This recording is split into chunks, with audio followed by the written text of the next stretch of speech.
So first of all, thank you for coming back. I hope you found the first two sessions exciting. Those of you who've been to our conferences before will know that we like to shake things up about. You don't want to have a person behind a lectern all day. I think we've had two people behind the lectern today, James and Rob. Thank you for that. And I know that Mr. Guy Cheston from Harrods in the corner there will always stand behind a lectern because he stands ramrod straight like an Englishman. But we had this conversation. Yeah, that's the trouble. Yeah, and present. But we thought a little fireside chat. There's a couple of reasons for this. Eben Upton, CBE, is with me. If you'd like to welcome him, we should give him a round of applause. Thank you. So Eben has just become a father in really the last couple of weeks. Yeah. So there we go. It's this kind of, if you see the bags under my eyes, I've redefined 3 hours of sleep as a good night's sleep. So we thought it was a little unfair to make him even build a presentation for us. I think it was the easiest thing to me to give him a list of questions. So I think at 2 o'clock feed, he read through my list of questions. So let's see how that goes. So Eben Upton is actually the first person, apart from Lord Sugar, I'll just do a little bit of name dropping, he's the first person I think I've ever sat down and interviewed under camera conditions. So Eben Upton is a CBE. Now for some English people, the English people should all know what a CBE is. But for the Germans, he's not a count. You don't need to worry, Thomas, he's not a count or anything like that. But for the Americans and international audience, we have a list of a hierarchy of honours in our honour system. And in 2016, Eben was honoured by His Majesty the Queen. And we have an MBE, which is a member of the British Empire. We have the OBE, so MBE is the lowest. And then we have an OBE, which is the Order of the British Empire. My headmaster at school was given the OBE, and the head boy said OBE stood for Other Buggers' Efforts, which I thought was most apt when you think of a lot of the OBEs that we get out there. And the CBE is the top ranking one of those. And the only thing above that would be a knighthood. So it's fantastic to have something like Eben, and it's nice that our government and Her Majesty's government has recognised his achievements in the technology industry. So that's really a first in many ways, but it's good for the whole industry. So I've spoken too much already. Eben, just very quickly, tell the audience a little bit about yourself and your background. So yeah, I'm a software engineer who's ended up making physical objects. I've been programming since the age of 10. I had a machine called a BBC Micro when I was a child, and that was one of these wonderful machines from the 1980s that you sit down in front of, and you turn it on, it goes beep, and it gives you a programming prompt. Right, and those machines, they're wonderful. We sometimes talk about the choice architecture for these machines, right? That if you want to do something else, like play a game, or you want to do your schoolwork in a word processor, the first thing you have to do is to choose not to program. And that's it kind of mirrors the choice architecture of modern machines. You sit down in front of a PC, and a PC, the first thing it encourages you to do is not to be a programmer, to be a consumer, not to be a producer.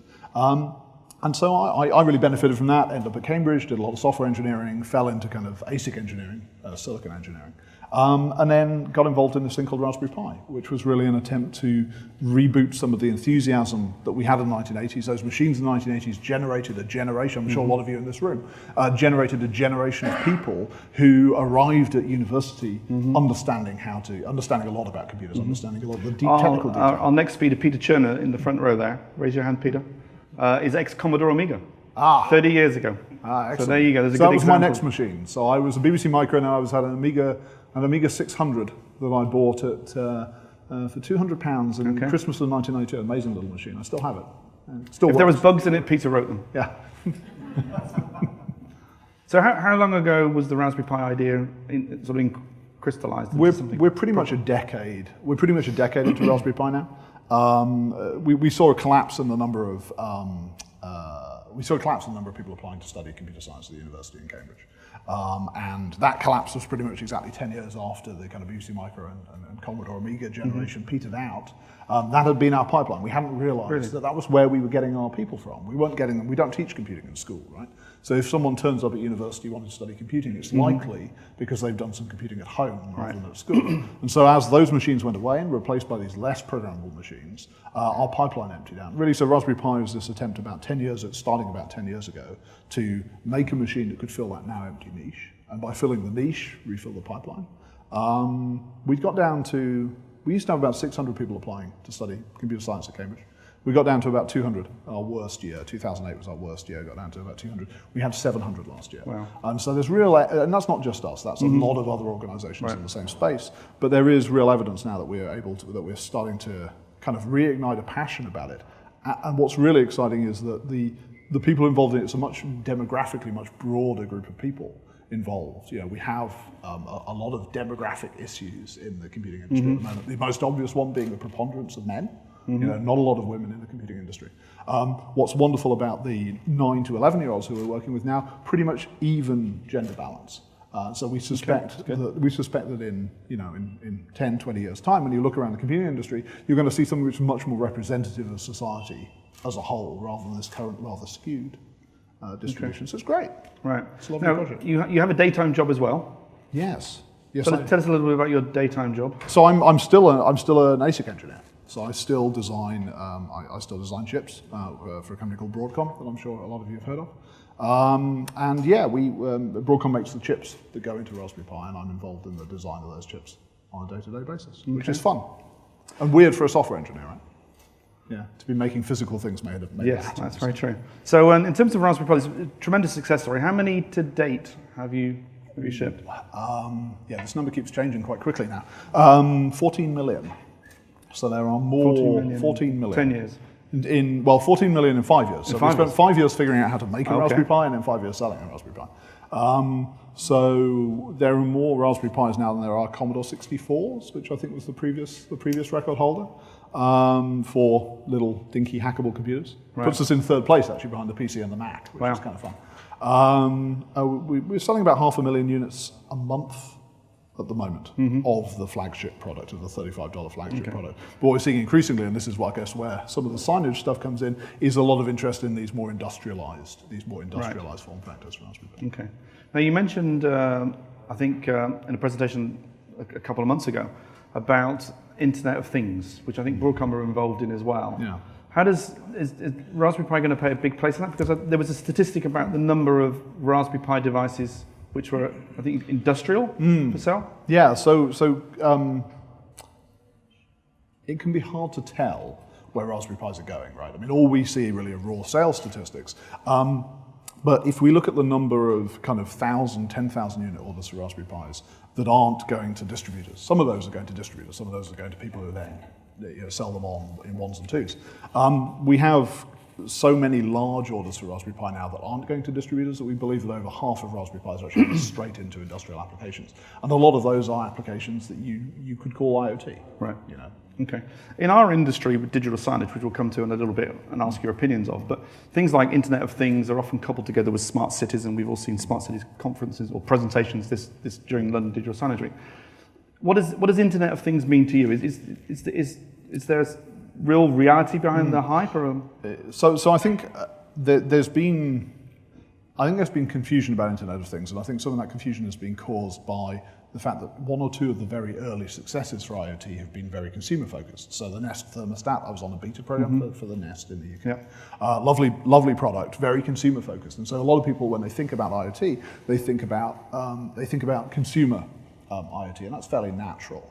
One of the things with consumer IoT, though, is it feels like an inherently quite limited thing, right? Because there's a limit to how many things you can interact with. If you have a human in the loop, my house is probably not ever going to have more than 3 or 4 consumer IoT devices. It might have a Nest-like thermostat, it might have some security system, it might have some lighting control system. But it's not. There's always going to be quite a low limit on how many consumer IoT devices there are. Industrial IoT, which is the thing that's kind of happening in the background, kind of pretty much unseen, and where Raspberry Pi is really kind of now playing quite strongly, it's almost unlimited, because the range of places where you can take cost out of a system, add efficiency to a system, by having 2 machines talk to each other with no human in the loop, is almost limitless. I mean, so if Raspberry Pi is good enough for the industrial Internet of Things, then there's no issue in terms of reliability. I mean, the questions that some of the people in the audience will have, we have, JC Deco, Tim Harvey here, who's responsible for looking after all of Deco's billboards in the UK and Europe. They run 24 hours a day, 7 days a week. We have people here, Beaver Group and Pixel Inspiration, who have QSR applications running menu boards in Eat and Starbucks and whatever. So they all run on pretty much on PCs. So the Raspberry Pi is good enough for that sort of stuff? Yeah, so I guess early on, there have been people using Raspberry Pi in industrial applications since 2012, since we launched. And kind of early on, I think the pitch was a cost pitch. That this was a device, particularly because it can drive a 1080p resolution screen and play kind of Blu-ray quality video. It was pretty much the cheapest thing that could do that, and so people were buying on the basis of price. I think probably we've kind of crossed over, and the point where I realised that we'd crossed over in terms of people's buying decisions. I went to see a contract electronics manufacturer who we were evaluating as a potential builder of Raspberry Pi.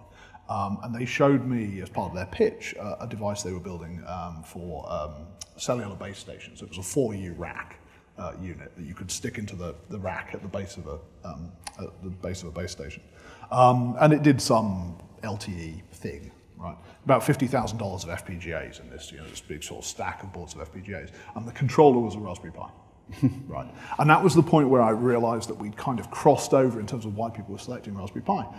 Because if there was it's a $35 device, if there was a $350 device which was 1% more reliable, you'd pick that device, right? And so it really suggested to me that we've got to a point now where people are buying Raspberry Pi. The price is a nice thing, but it's the stability that people are buying for. Obviously, there are some constraints. You have to provide reliable power. That's the big thing, particularly because we're using flash storage. We're using eMMC and SD flash storage. That stuff, if you chop the legs off the power supply at very short notice, bad things happen. Okay. And so to the extent that anyone has residual reliability problems with Raspberry Pi, it's almost always a power supply issue. And so we see people creating value-add solutions that provide a kind of a friendly power environment around it, a little bit of supercapacitor or battery to keep the thing alive to allow you to do a smooth shutdown. Okay. Now, if we go back 2 years before you started working with NEC Display Solutions, which we'll cover again in a second, what did you know about the digital signage space? Because this is always an interesting question, because all these people here are just digital signage geeks, nerds, nice people, media sellers, media owners. You're all lovely, by the way, but you're all a bit geeky and nerdy for even turning up at a digital signage conference, let's be honest. So it's fascinating to have somebody from outside the industry, like we had James Abdul earlier, keynoting, who's really from a retail music background. So the fascination of how he found digital signage, and didn't really like it that much, really, did you? But I loved it. You were just being nice, I think. So what did you see before? How do you view what we call our industry?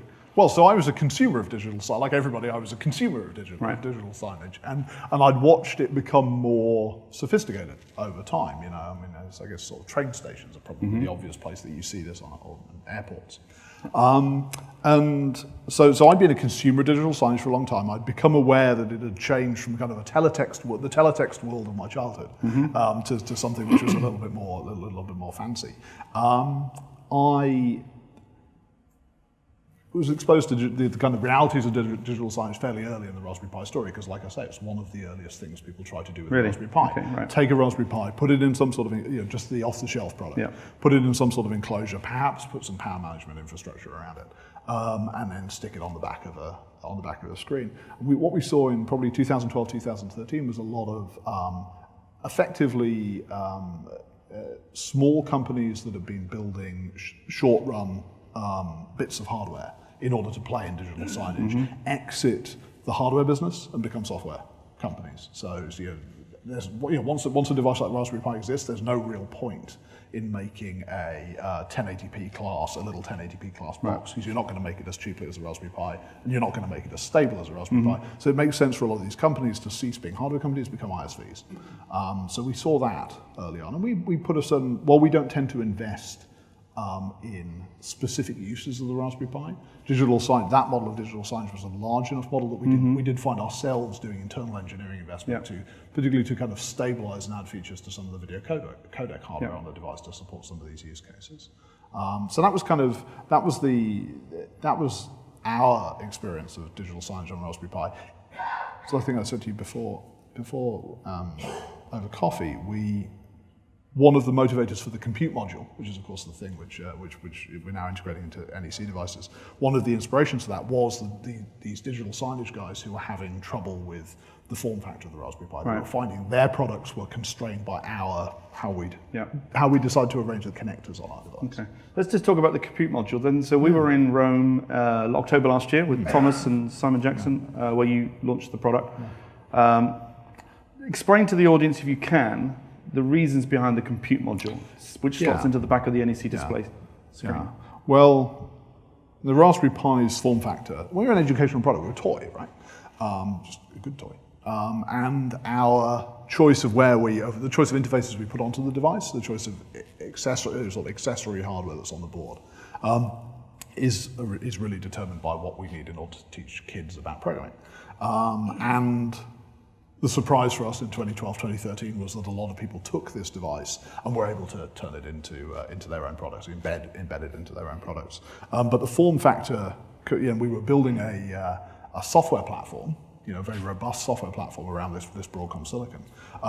But we were kind of limited in who could use that by the people who could tolerate our form factor. And the compute module, it's the brainchild of James Adams, who's now my chief operating officer and was my director of hardware engineering for a long time. He said, well, look, can't we take just the guts of a Raspberry Pi, the bits you need in order to run the software stack, basically. Just take the guts of the memory, the processor, some of the power management and clocking infrastructure, put that on the smallest board we could get, with the cheapest connector we could get, and that turned out to be a memory connector, a JEDEC. That's why it looks like a SIM or it looks like a DDR, it's a JEDEC DDR2 SODIMM, so laptop memory standard from 10 years ago. Those connectors that you plug into are, got that one. The connectors you plug into, you can get them, you get a very high quality, then obviously they support very rapid signal, they're good managed impedance connectors because obviously you want to run memory traffic over them.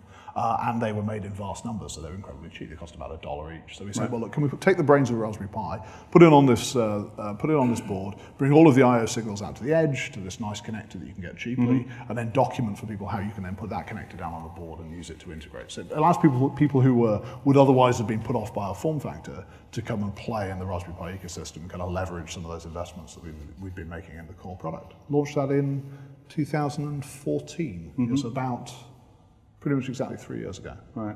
Yeah. And the performance is a compute module 3, I think, at the moment. Yeah. But so there's a certain level of performance. How quickly will that change? Does it fit into like Moore's law and double every 18 months or something? Yeah. Or how does that of work? course, there's a lot of discussion about how much Moore's law we have left, right? To what extent we can continue to rely on Moore's law. If you look at Raspberry Pi, we've been selling for 5 years.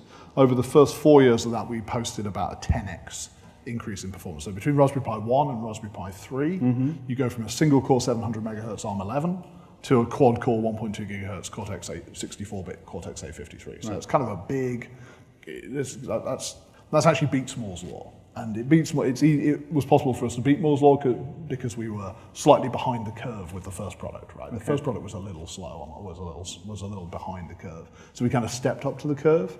Compute module 3 is, it's like a smartphone. It's a smartphone level of performance. So you could technically have lots of NEC screens, compute modules in. Yeah. If you want to upgrade in a couple of years' time, you just unplug and stick the new one in. Well, that's the really attractive thing about these kind of pluggable standards. Obviously, it was one of the original pitches for the OPS standard, which obviously NEC displays have supported for a long time. Being able to take many thousands of dollars worth of display hardware and replace a $30, $40, $50 component in it and get this year's silicon it's quite compelling, and hopefully it just kind of extend the design lifetime of some of these. Well, the NEC people sitting over there will shout if I get the numbers wrong, but the open pluggable specification, which was a joint Intel NEC standard for many years, I mean, the average OPS device is probably a couple of $100, $200-$300 for an OPS device. This is higher. Somebody's higher, okay. I don't know what that means, Simon. I can't repeat what just Simon has said. Yeah, higher, yeah, thank you. And because the compute module comes in much cheaper because you've got the economies of scale of how many Raspberry Pis you said you've built. And it's a price performance. It's obviously, it gives you there's always a price performance curve, and really what Raspberry Pi has done in the PC, Raspberry Pi is the PC, we see ourselves as a PC company. Okay, right. And what we see ourselves doing is there's always been a price performance curve in the PC industry. What we've seen Raspberry Pi is doing is providing another point which was previously inaccessible on that price performance curve, where you get really pretty good performance at a really very low price. And that's what we've done. I have a question for you. I mean, I don't know if you're a television man per se. Certainly not. Well, maybe you are now. I was a television man until I haven't turned my television on for 3 weeks now. Right. There you go. If you think of the televisions now when they've got all the equipment on them, Samsung built the system on chip stuff. As an engineer and the founder of the Raspberry Pi Foundation, do you have an issue with the fact that things are not modular, that they're not sort of open? I kind of have an issue when things are not open. I think it's disappointing when people build hardware which is kind of locked down. And so it's always kind of been a nightmare scenario for Raspberry Pi, actually, that somebody might come along. We've always said we don't really mind if somebody else comes along and does a Raspberry Pi-like thing, because we're just trying to promote open, accessible computing. The nightmare scenario in all of the spaces we play in is someone comes along with something which has some sort of lock, some sort of is closed in some way. So I think it's probably the openness as much as the modularity. I think probably from a TCO perspective, the requirement to go and replace your entire display in order to access a new generation of display driver silicon, it doesn't feel great for a customer. But from our point of view, it's the open versus closed. So when NEC approached you, it was 2 years ago, because we launched in October, so that was, you had 18 months prep time. Yeah. You knew them as a company, and you knew their competitors. Yeah, we knew them as a company. We had a lot of NEC hardware, obviously, in the building, right? Because display hardware, but our experience of them in their digital signage capacity was limited to seeing the NEC logo up on digital signage in the wild. Right. So it was but it's been a really good couple of years. And it's a slightly rocky start, because I think we came out to the offices out in northwest London, and we just picked the one day with a tube strike in 2014. Right. So I had a very, very long... So you've been to Acton? Yeah, been out into the sticks, very long, sweaty walk to get to you guys. But it was great. After that, it went uphill very quickly. You keep your hands down, Simon. Okay. So I always, because we do, NEC are great sponsors of what we do. They're an interesting company, because they effectively the head office is in for Europe is in Germany, but they are basically a Japanese company. So you get the slight clash of cultures, but then you get wonderful people like Simon, who are great English people, being senior in the company. But you work for a German boss and a Japanese boss. So I imagine what the engineering would be like. So I'm sure you're a big fan of German engineering. Yeah, absolutely. Yeah. And of course, Japanese engineering. We recently started building, many Raspberry Pi products are built by Sony. We've recently started building some Raspberry Pi units, not yet compute modules, but this will come in Japan for the Japanese market. And it's amazing what that brand is like, they're made in Japan on the edge of the board, really. I think in the room, I mean, again, two of our sponsors, Broadsign and Scala, they're the largest two digital signage software companies in the world, I think. Well, Scala is the best known brand and the largest. And one that goes back a very long way, right? Scala goes back 30 years to the Commodore, because it started on the Commodore Amiga platform. I remember reading about it when I was a kid in Amiga format. So. Yeah, that would have been some of the early work that Peter done. We have a love in later on, Peter. Okay. I won't be involved, because I don't understand anything you're talking about. Mind you, I didn't have an understanding anything that Rob was talking about either. And then Broadsign are pretty much the standard for the outdoor advertisers. If you see JC Decaux, you see Exterior Media, you see PrimeSite, it's all powered by Broadsign devices. I suspect the question with Tim Harvey there is one of the chief technical guys at Decaux. Oh, go on then, microphone man.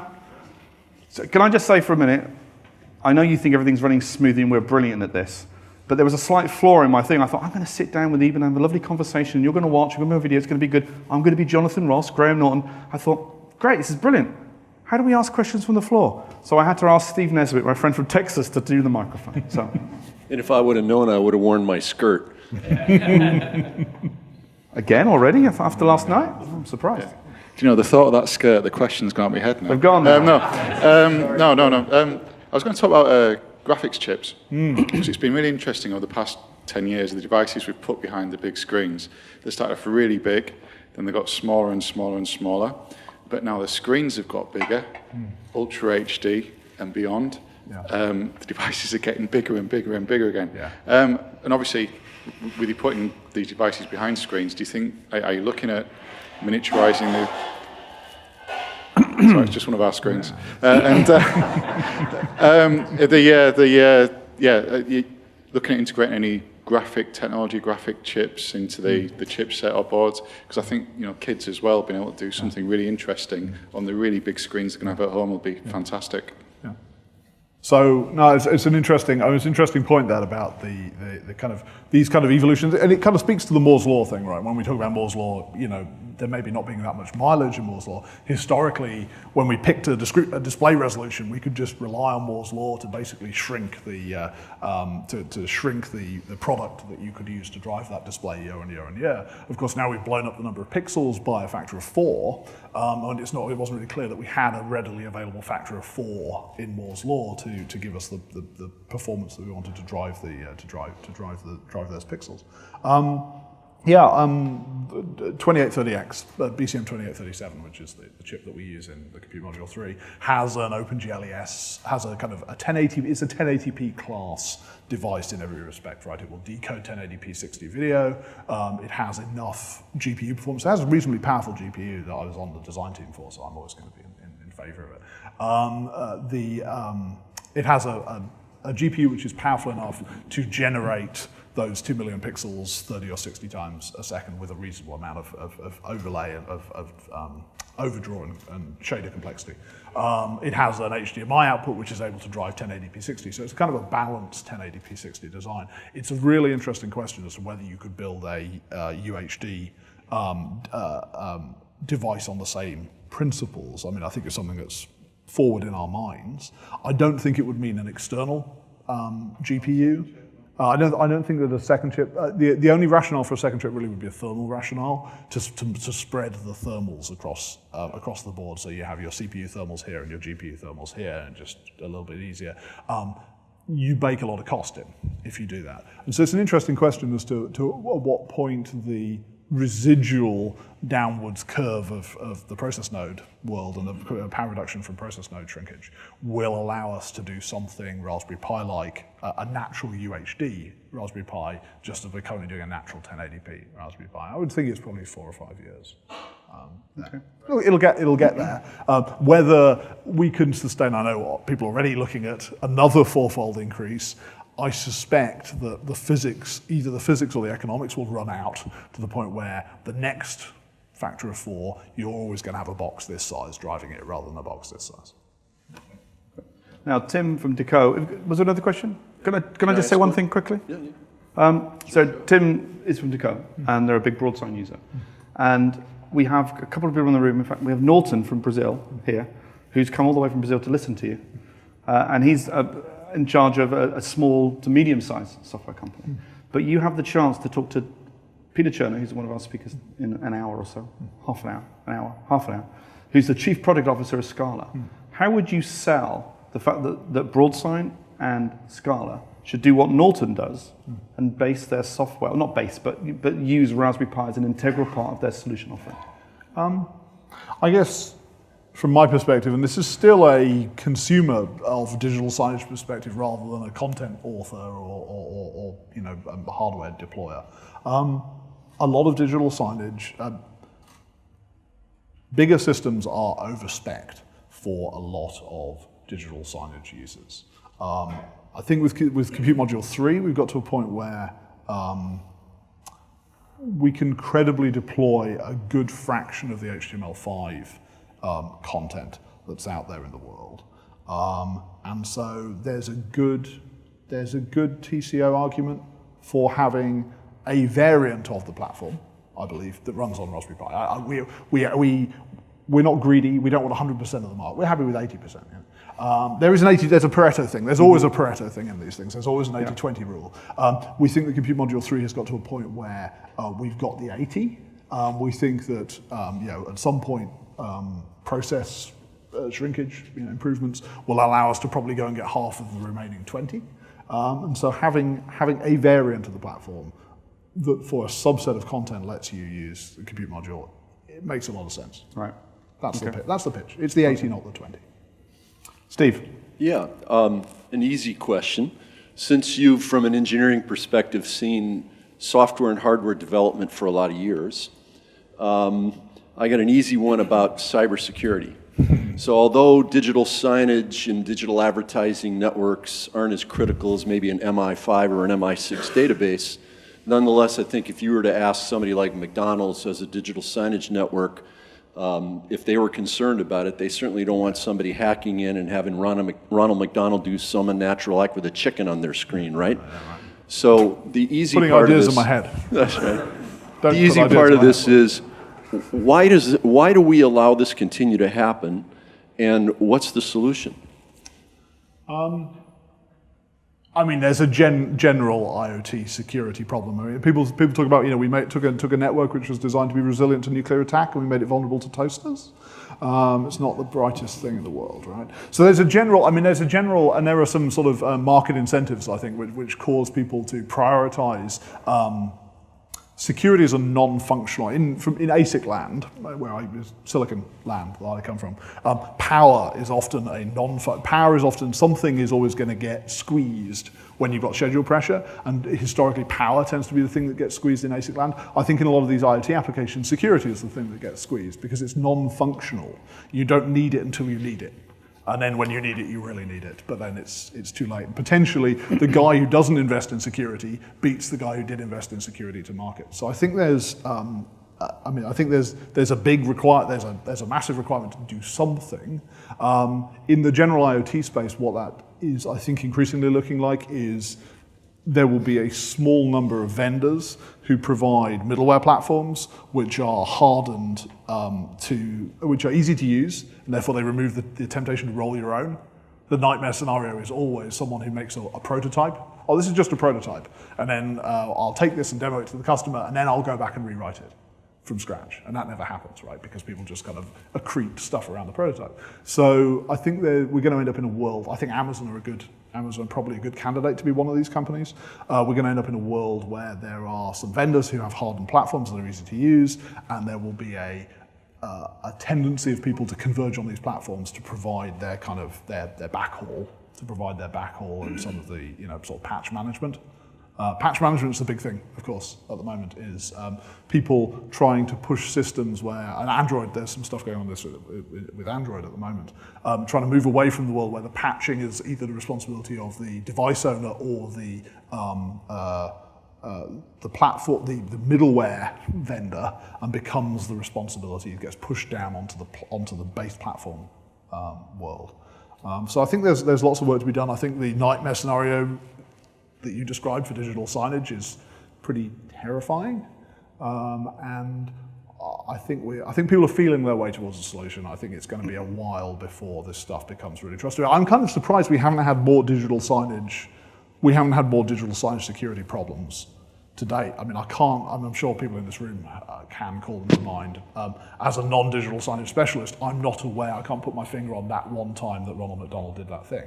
And I'm kind of surprised, actually. I would kind of expect that to have become... Well done, industry. Yeah, well done, industry. Congratulations to Scala, Broadsign, and IOTA. You didn't get owned by 4chan. Well done. No. Yeah. Now, you have a question? Oh, Rob. Just the conversation about security reminded me of the news last month. I don't know if you heard about BrickerBot, this vigilante hacker who created a tool that detects IoT devices that don't have their default passwords changed and remotely disables them, bricks them. And there was a lot of controversy in the news about whether or not this sort of vigilante behavior on a hacker, from a hacker perspective, is a good thing. So the display signage in McDonald's that the integrator forgot to change the password on would be bricked, would be rendered useless and have to be replaced and cost money, all in the name of vigilante security. What are your thoughts on this, given the hacker culture underpinnings of the philosophies behind the Raspberry Pi Foundation and the future of the internet, where it might be a matter of the masses taking control rather than governments and et cetera? Yeah, I mean, I have a lot of sympathy for that kind of activity. You know, I'm instinctively sympathetic for it. In part, I'm instinctively sympathetic for it because Raspberry Pi, would you believe this, raspberrypi.org, a charities, we're not for profit, we're a charity, right? Our website gets regularly beaten on by big DDoS attacks. that are largely come from IoT devices. It's much more printers than it is PCs pinging us, right? We, in fact, our web configuration, we have a big server, and we have a farm of Mac Minis that sit in front of and all they do is we have a load balance from a farm of Mac Minis, and then traffic comes in. All the Mac Minis exist to do is to reject SYN flood attacks. And so we can reject 10 gigabits a second of SYN flood, which 2 years ago was a big DDoS. These days, with compromised IoT devices, 10 gigabits actually, I could go buy a 10 gigabit DDoS like for, 100 quid an hour or something. It's really, the price of a gigabit of DDoS has come right down. So I'm kind of sympathetic to it. Yeah. So there's a personal sympathy, not a Raspberry Pi sympathy. Raspberry Pi does not encourage this behavior. Okay, so I think my last question here, unless we've got any more questions from the floor, which we might have, and I'm not trying to discourage debate, but in the 6 or so months since Raspberry Pi Compute Module launched with NEC, I think the market's spoken. I think your biggest market is by easily, I'm looking at the NEC people, the flight information display system. Airports are big users of this in terms of a vertical sector. You said that a lot of the simpler low-cost stuff would be a market. Is there anything you think that the digital signage industry is missing that the Raspberry Pi can come in and scoop up in any way? I don't know.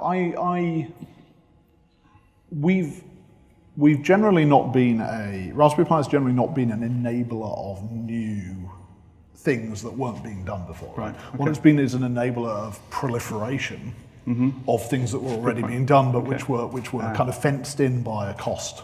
Right. By a cost footprint. Okay. So I think what is the thing that Raspberry Pi brings to digital signage? Potentially, it brings the ability to put more signs out there for your dollar, and that's kind of fun. So it's kind of probably a case of going and looking around and saying, where are the places where a little marginal reduction would suddenly enable a new application. Right. Looking forward to seeing what happens. It's certainly been interesting to me how rapidly, it's been interesting to all of us, how rapidly it's taken off. How much interest there's been in this platform, how much interest there was on launch day, and then how much interest there's been in the community over the 6 months. Well, the one thing that you've managed to do across all of your sectors in the 5 years is create such a great end user community, people who are passionate. It's like Tesla owners. If you ever meet anybody who's got a Tesla, they will sell you a Tesla very quickly. They're absolutely passionate about the whole thing. And you've managed somehow to create that lovely end user community, both online and offline. Yeah. I've been following, all of the what you call them the Raspberry Pi jams. Yes. Which I think is fabulous. Which is a thing that our industry needs to adopt. They're just like ad hoc meeting sessions, hacker things, and which we have nothing to do with. No. Beyond promoting the fact they exist. So we do not organise them. They just get together. So like the computer clubs of my childhood. Fantastic. And all we do is we have a Google map, and you can say, I'm running a Raspberry Jam. You tell us where they are, and we put a little Raspberry logo on a map. And they're a lovely community, right? It's interesting. It sort of speaks a little bit to some of the kind of mention 4chan again, right?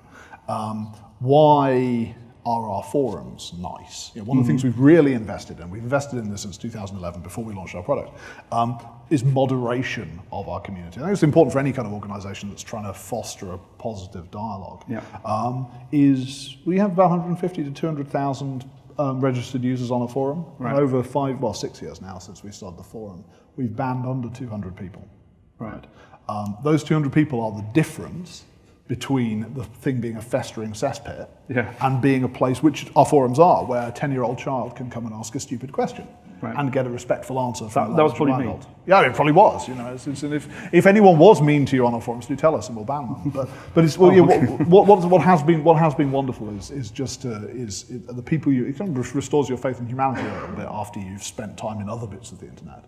It's just that there are hundreds and hundreds, out of 100 people, there are probably 95 of them are great people. Mm-hmm. One of them's a psychopath, and then the other 4 are people who can be swayed either way. And by pushing that 1% out, what I've found is 99% of people, and it's really important, if you're going to sell 14 million units, you really want 99.999% of your customers to be lovely, otherwise the residual ends up being quite a large number of people. Just how wonderful people have been and how supportive they've been of the mission. Brilliant. Okay. Eben, we've taken you away from your daughter for, half a day. I'm sure you'll go back and do a feed later on, but thank you very much indeed for joining us. Thank you.